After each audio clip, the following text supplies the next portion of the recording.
శ్రీమహాగణాధిపతయే నమః. ఓం గురుభ్యో నమః. ఓం శ్రీమాత్రే నమః.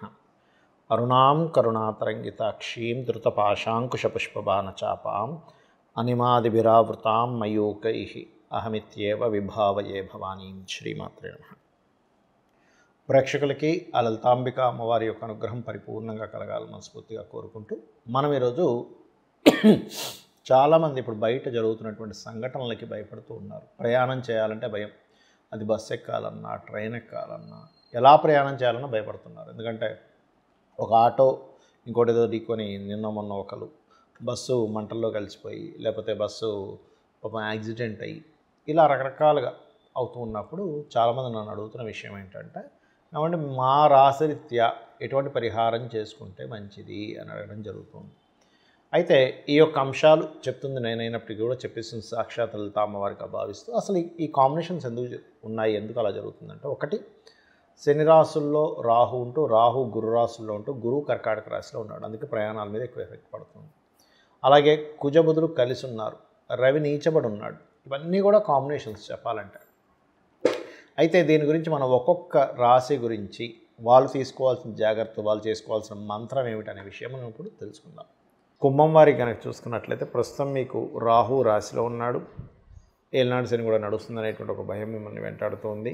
అయితే ఏలినాడు శనిలో యాక్సిడెంట్స్ అవ్వాలంటూ ఏం లేదు. నన్ను చాలామంది ప్రశ్నలు అడిగారు, ఏమంటే ఏలినాడు శని జరుగుతుంది యాక్సిడెంట్స్ అవుతాయని. దానికి ఏమీ సంబంధం లేదు. అలా అయితే ప్రపంచంలో అందరికీ యాక్సిడెంట్స్ అవ్వాలి. ఎందుకంటే ఏలినాడు శని అందరికీ వస్తుంది, అర్ధాష్టమ శని అందరికీ వస్తుంది, అష్టమ శని అందరికీ వస్తుంది. కాబట్టి అది ఫార్ములా కాదు. ఏలినాడు శని కేవలం మీకు 2వ స్థానంలో ఉన్నాడు కాబట్టి ఫైనాన్షియల్ వాటి మీద చూపిస్తుంటుంది ఎఫెక్ట్. అయితే ఇక్కడ మీకు బుధుడు శుక్రుడు 2 శుభగ్రహాలు కలయిక కూడా కలిసి అవి కనుక పాపగ్రహాలతో చూడబడ్డా, వీక్షించిన పాపకత్తిరిలో ఉన్న అప్పుడు ఇది యాక్సిడెంట్ యోగానికి దారితీస్తుంది.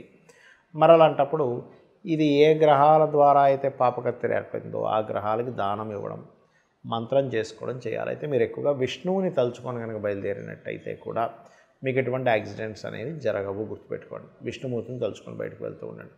అలాగే లగ్నంలో రాహు ఉన్నందుకు కొంచెం ఏంటంటే, ఎప్పుడైనా రాహు ప్రభావం లగ్నం మీద పడ్డప్పుడు మనం ఏ పనిలో ఉన్నా ఇంకొక పరిధ్యానంలో ఉంటూ ఉంటాం.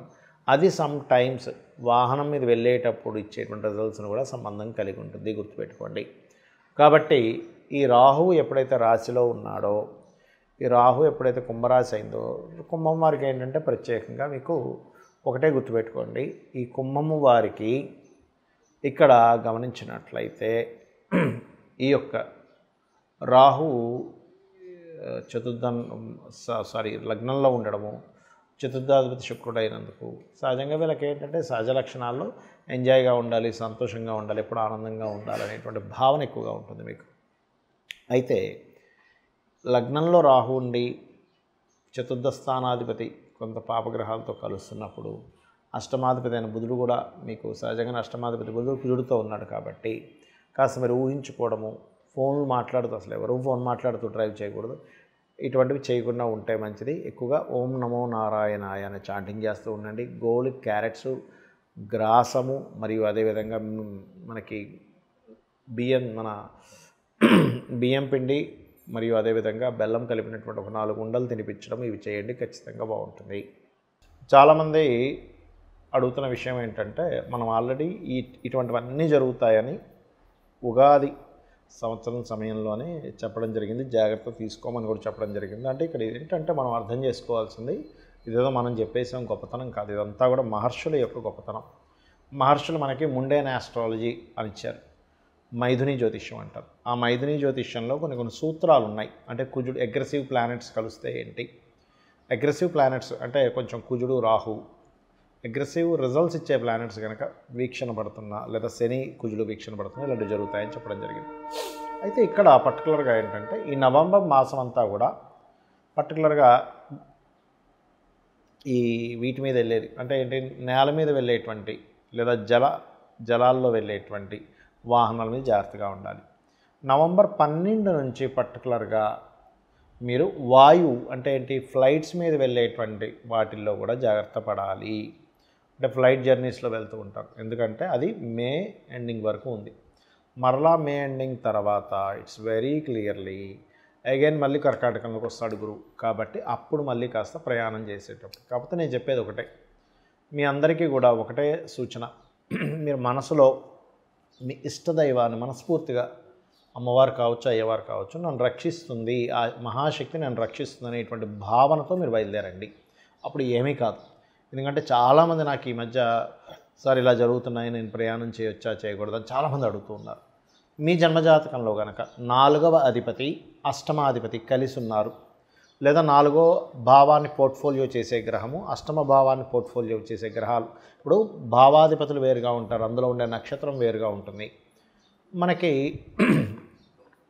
ఆ యొక్క గ్రహాల యొక్క కాంబినేషన్ ఎక్కడ కలిసింది, పాపరాశుల్లో కలిసిందా, శుభరాశుల్లో కలిసిందా అనేది కూడా ఒక లెక్క ఉంటుంది ఆస్ట్రాలజీలో.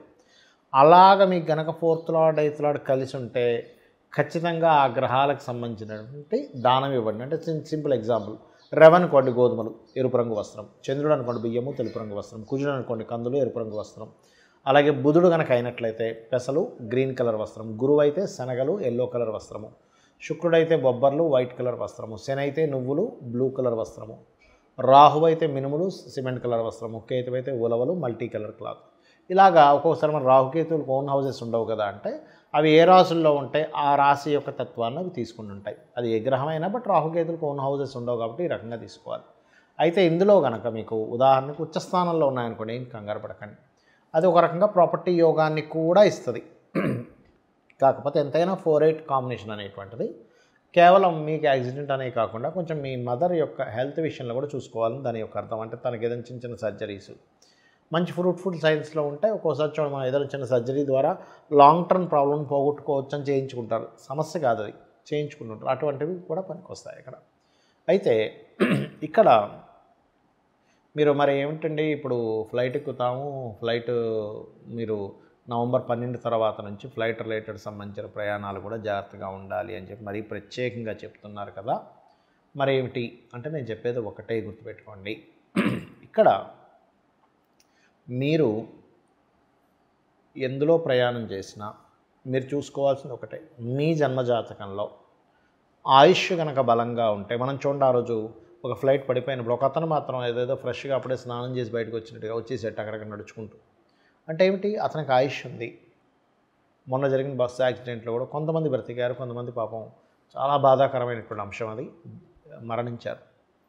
కాకపోతే నేను చెప్పేది ఒకటే, మీరు ఇంకా మీ యొక్క జీవితంలో ఈ భూమి మీద మీరు ఏ కర్మ చేయడానికి వచ్చారో, ఏది అనుభవించడానికి వచ్చారో అది కనుక అయిపోయింది అంటే మాత్రం ఆ పరమాత్మ, అంటే మన యొక్క కర్మ పరమాత్మని కదా, మన యొక్క కర్మ ఏదో రూపంలో అక్కడ కంప్లీట్ అయిపోయినప్పుడు అది నిద్రపోతూ కూడా పోయేవాడు ఉంటాడు, యాక్సిడెంట్లో కూడా పోయేవాడు ఉంటాడు, లేకపోతే రకరకాల ఫుడ్ తింటూ నీళ్లు తాగుతూ కూడా పోయేవాడు ఉంటాడు. దాన్ని ఎవరో ఆపలేరు. కాబట్టి దాని గురించి టెన్షన్ పడకండి, ప్యానిక్ అవ్వకండి. మీకు కనుక ఇంతవరకే ఉంది నా కర్మ, దాని తర్వాత ఇంకొక జన్మ ఉంది, ఇంకో దగ్గర ఇంకొక లైఫ్ ఉంది, ఒక మంచి లైఫ్ ఉంది అన్నప్పుడు ఆ మార్పు జరుగుతుంది. దీన్ని మనకి శ్రీకృష్ణ పరమాత్మ చాలా స్పష్టంగా చెప్పాడు. దీని గురించి ఆలోచించరు అని. కాకపోతే ఇక్కడ ఏంటంటే కొన్ని మానవ తప్పిదాలు ఉన్నాయి. అంటే రోడ్లు సరిగా లేకపోవడం, వీటి వల్ల కూడా యాక్సిడెంట్ అవుతుంది. కాబట్టి మనం విజ్ఞతతో మనం ఏ ప్రాంతంలో ఉంటామో ఆ ప్రాంతంలో వాటిని పట్టించుకొని ఆ యొక్క నాయకులకు చెప్పడం కూడా మన బాధ్యతగా తీసుకుంటూ ఉండాలి. కాకపోతే గ్రహస్థితులు ఇలా ఉన్నప్పుడు మనం ఇంటి నుంచి బయలుదేరేటప్పుడు గుర్తుపెట్టుకోండి, ఇంటి నుంచి బయలుదేరేటప్పుడు పర్టికులర్గా ఇంకొంతమందికి ఒక వారం బట్టి కూడా ఉంటుంది. అంటే కొంతమంది చేసుకుంటారు అలా కూడా. అలా అయితే ఉదాహరణకి ఆదివారం అనుకోండి నారాయణుని, సోమవారం అనుకోండి ఓం రాజరాజేశ్వరి నమః, మంగళవారం అనుకోండి స్కందుణ్ణి, బుధవారం అనుకోండి ఓం విష్ణవే నమః, లేకపోతే ఓం నమో నారాయణాయ, లేదా గురువారం జయ గురుదత్త శ్రీ గురుదత్త, లేదా శుక్రవారం శ్రీమాత్రే నమః అనుకుంటూ బయలుదేరండి. శనివారం ఓం నమో వెంకటేశాయ. ఆ రకంగా కూడా మీరు బయలుదేరవచ్చు ఇంటి నుంచి. ఖచ్చితంగా మీరు ఇబ్బంది అనేటువంటిది తగ్గుతుంది, ఎటువంటి యాక్సిడెంట్స్ పాలవకుండా ఉంటారు. శ్రీమాత్రే నమః.